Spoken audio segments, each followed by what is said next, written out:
Hi everyone! So in celebration of our August Ruthless Royals box, I'm going to be recommending to you some books that also feature royalty. I have 5 books to share with you today, so let's get into it. So the first series I want to talk about is Throne of Glass by Sarah J. Maas. Now a lot of people have already read this one, and I think the first 3 books in this series are excellent. This first book follows Celaena Sardathian, who has recently been freed from slavery in the salt mines of Endovier. Only for her freedom she now needs to compete to become the king's assassin. This book was so much fun when I read it several years ago now. I think this first book really stands out, and I really love Celaena as a character. If you haven't picked up the series yet, I definitely recommend it. So the next book I have for you is The False Prince by Jennifer A. Neilson. Now I've only read the first book in this series, but I thoroughly enjoyed it. This is definitely one that kind of falls on the younger end of YA, so it definitely, I think it could cross over for middle grade readers as well. So basically in this world, the kingdom is on the brink of civil war, and there's a nobleman named Connor who has devised a plan to kind of find the king's long-lost son in order to make him a puppet prince to prevent war. Instead of actually finding the prince, what he does is he finds 4 orphans and he pits them against each other to compete in order to be able to act like a false prince. It is a really quick read, it is a whole lot of fun. I'm definitely looking forward to considering on it the series, and I think more people should pick it up.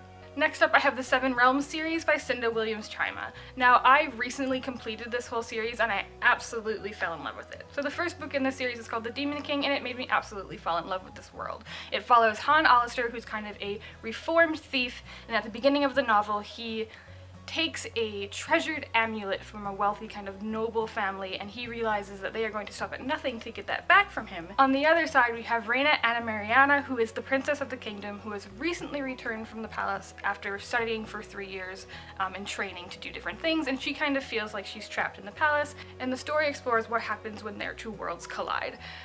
This first book wasn't my favorite in the series, but it set up the rest of the series so well, and now it is one of my all-time favorites. Cinda Chima has really found a place in my heart recently, and I cannot wait to read more of her books. The next book I have is The Kiss of Deception by Mary E. Pearson. I feel like this book is kind of having a resurgence on BookTube at the moment, but it is totally well deserved. This book is fantastic. This book follows Princess Leia, who has fled from her kingdom to avoid getting married to a prince she has no interest in. Little does she know, she is pursued by both the prince and a bounty hunter as well.